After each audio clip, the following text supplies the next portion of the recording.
Okay. Um, we're Team Taylor Swift, and we're going to discuss what a text is and how textual analysis can be done. Um, well, according to the lecture, the text that we read, um, a text in textual analysis is anything that you can take meaning out of. It doesn't have to be necessarily something written, like the traditional definition of a text. It can be a building, a t-shirt, a piece of clothing, um, language, anything that can be used to interpret reality. Yep. I think that's pretty much it. Like, yeah, it can be like movies, videos, music, even. It really can be anything that you can get meaning out of. Yeah. So yeah. And talking about textual analysis, according to the reading, is basically the way we interpret text. So, like my partner said, a text is basically anything that we can like comprehend or understand, and the textual analysis is basically the analysis of a text, meaning that we interpret everything related to what a text means. Yeah. Yes. And there are basically there are three major ways currently to do textual analysis, and these sort of have built onto each other.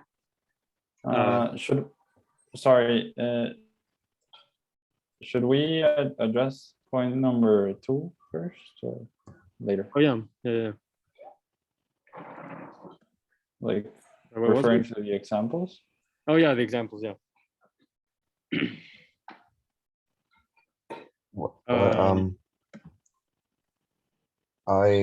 My example, I would like to use the example about the Dynasty program. Like, that's a program from the 80s, an American program. And it basically is how these people wanted to make a study about what people thought about the program when they were watching it. So they used a few strategies. The first one was to ask them what their opinion was. Well, if they thought it was like realistic or not. And it showed that only 25% of the people thought that it was unrealistic. However, this information was still not enough to determine if, like, how people were interpreting the show while watching it, because even though they were sharing their opinion about the show in general, it was not enough to tell if they like their expressions, their thoughts, and basically everything that they was going through their minds while watching the show. So what they did was to do individual interviews with each viewer to ask them like more deep questions about it and their opinions. And of course, the results were a bit more specific, and they were actually able to know their like what they thought about the show while watching it by doing this method. Yeah, and it's Yeah. something that's also they dive into it further in the rest of the text. That whenever you want to get like the objective opinion of a certain group of something, you can't ever really get it because well, they say that if you want to do that, you have to make some generalizations. So for example, ask for the opinion of men, or ask for the opinion of women, and then you could also ask for the opinion of a certain age group of men or women, and then ask for the opinion of a specific age group that lived in a specific place and you can do that further and further until basically every person is their own category. Mhm. And that would just make things way too complicated. So in order to have any sort of analysis, of mass analysis of the public's opinions of something, you always end up having to do generalizations and not really get the full picture of it, because everyone has their own unique experiences relating to the text. Mhm.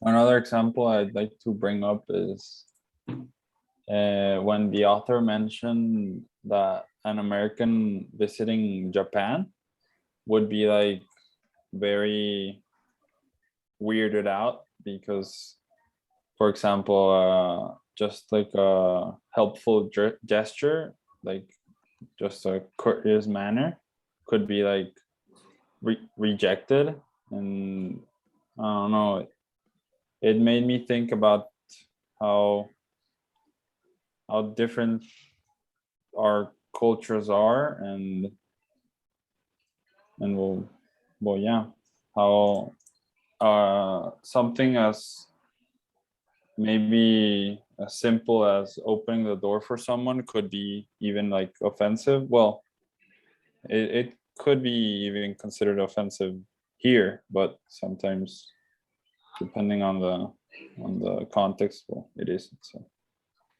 So yeah. They also mentioned something about language that honestly I'd never thought of before. That whenever you start a conversation with someone in Spanish, for example, you have to, from the beginning, establish a relation of formality with that person, even if you both don't know each other or are strangers or anything. From the way you conjugate the verb, there's no neutral way of addressing the second person in Spanish or many other languages. Whereas in English, you can there's only one way of saying you, so you don't have to establish that relationship from the very beginning. Yeah. Did the text touch on that? I didn't really get that. It wasn't on Spanish, but it was on Hungarian. Yeah. Oh, okay. Oh, that's right. Yes. The fact that people like until the 19th century in Hungarian, they would put like the other person, like the you, in an inferior position, right? Well, they talked about how there is no way of addressing someone in the second person without establishing, a relationship of superiority or inferiority with that other person. Yeah. Yeah, that is pretty interesting. And not that long ago. But oh well, I think we can move on to the next point. Yeah. Well, there are we're gonna make a mind map on the three basic ways that text can be interpreted or analyzed, which are the realist approach, the structuralist approach, and the post-structuralist approach. Let me get a better format.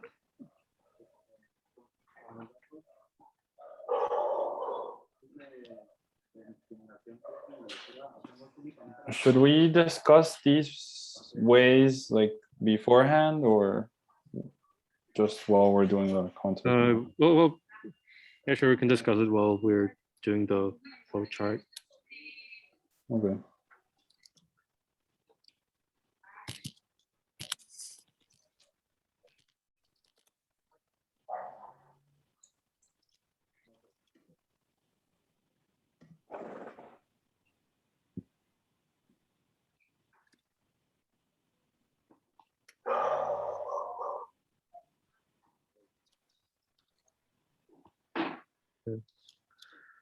So there's the realist approach, first of all, which, it takes things at face value.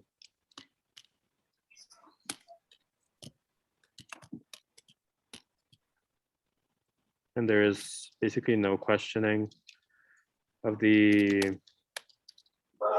how your own cultural and social context might have influenced your opinion of something. Yeah. And I think we should mention that the realist approach, like, really only allows for one way of Oh yeah. seeing the world as the correct approach. Yes, like it only cares about your way of seeing the world, right? Like, Yeah, like it judges everything else as wrong and your way as the only one right.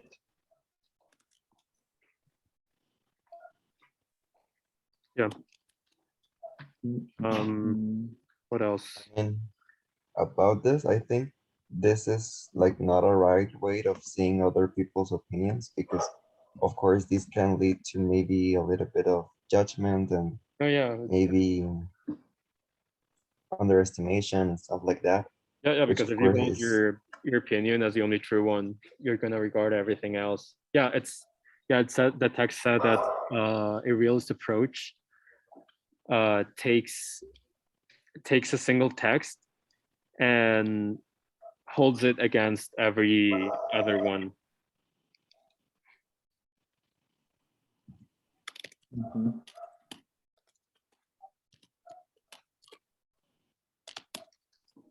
In contrast. Yeah, like it compares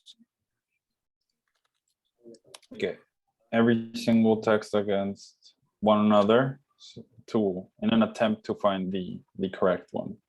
Yeah. It's not really open to No. to other ways of thinking.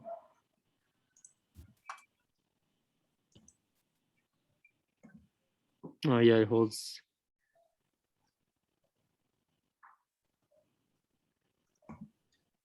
Yeah, and that's also why I feel like it's been used to justify things like colonialism, racism.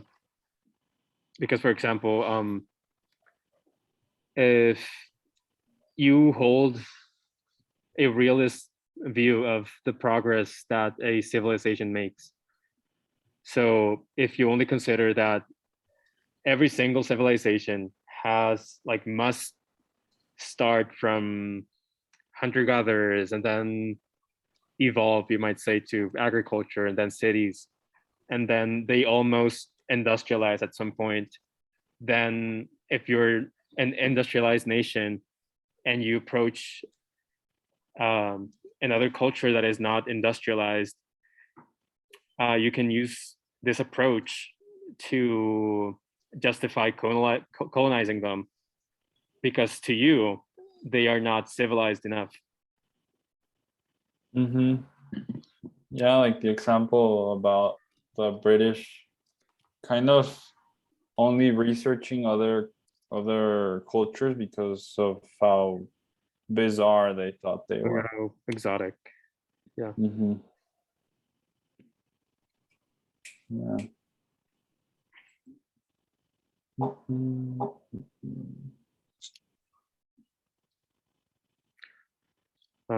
So if this is it for realism, then the second approach, which kind of builds in contrast to realism, is structuralism, which it searched for the underlying structures of that exists across all cultures.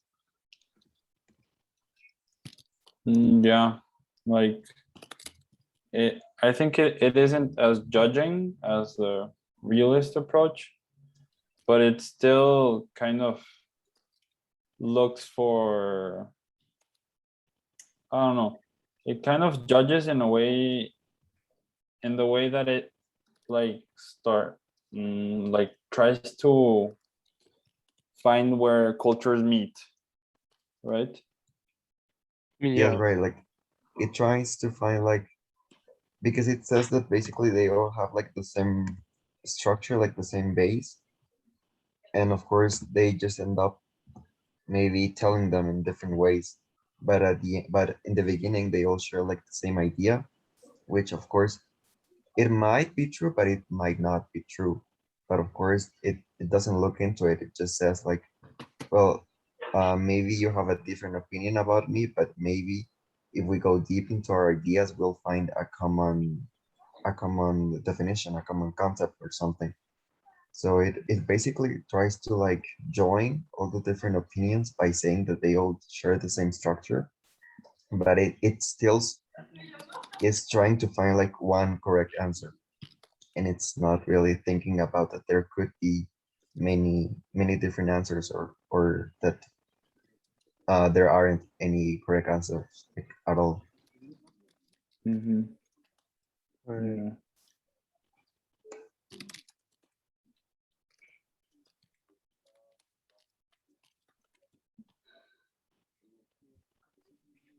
Yeah. Yeah. Um,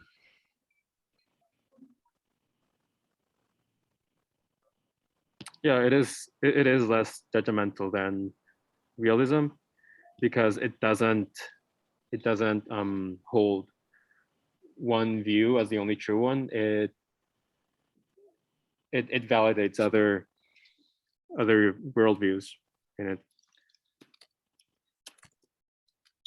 Yeah, like and how they meet. One, Like, yeah, but I also don't think like realism is detrimental. I think the thing that could make it detrimental is people like not accepting that other people can have other views and hold them as their reality, right? Like I don't think there's really anything wrong with having one as one like belief as your correct one, but judging others and like making them feel as if they're wrong, I don't think that's right. yeah. But I mean, structuralism doesn't hold any one belief as wrong. It considers them all as equally valid. Yeah, but I think you said that realism was detrimental, so I was commenting on Oh that. yeah, Well, yeah, because I don't think it's wrong to have like one correct thought as your valid one. But if Mhm. you don't want to believe other people's opinions, like there's no need to judge them or to underestimate them. Like Yeah, just let them be, right? yeah, yeah, like for them it's their reality, like you gotta accept that. Yes, exactly. But I think that structuralism actually has a little bit of realism in it because it is still trying to find a common point. Like it is yeah. still trying It's like to tell that, on yes, a larger scale. yes, exactly, because it is still trying to find like the same structure and all the different opinions. Like, yeah, like you're saying, like, okay, we have different opinions, but I think that at the end we're sharing the same idea, which of course might not be the case in sometimes. So I think it still has a little bit of realism in it. Yeah, Mhm. yeah. Completely. You know, realism. It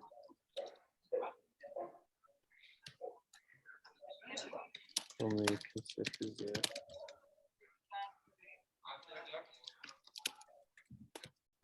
Scale. Yeah. Um, and the last and sort of the newest way of analyzing texts would be post-structuralism, which also builds onto structuralism and sort of denies it. So yeah, post-structuralism, it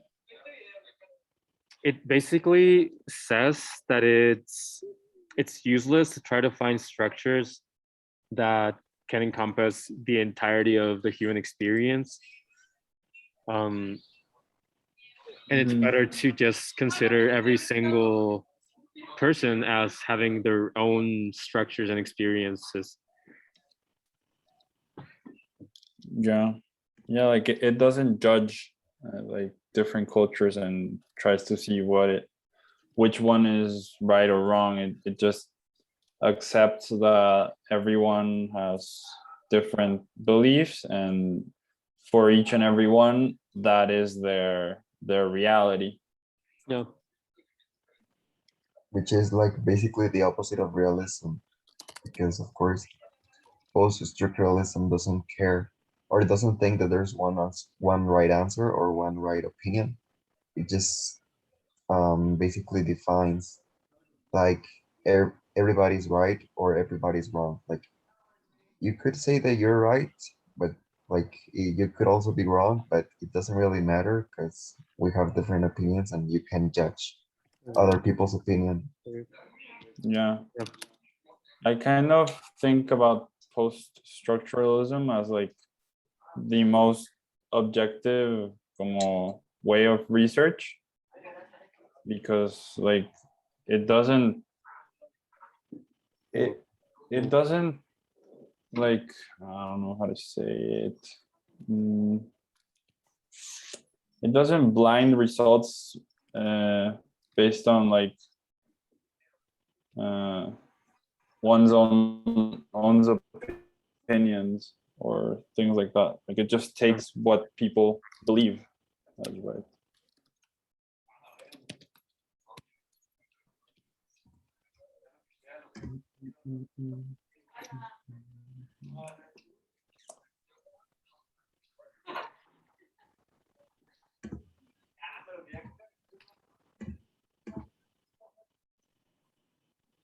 And of course, we need to consider that post-structuralism do consider that there are different opinions because everybody lives in a different context and like different time, different countries, different cultures, which of course Yeah, like will yeah, it basically says that every single person forms a sort of like personal subculture.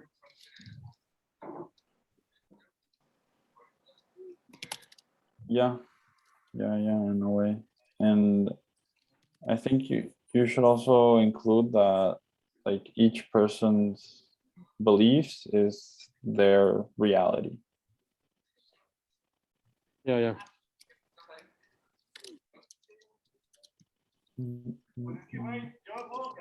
Where do you guys want to go to your international experience?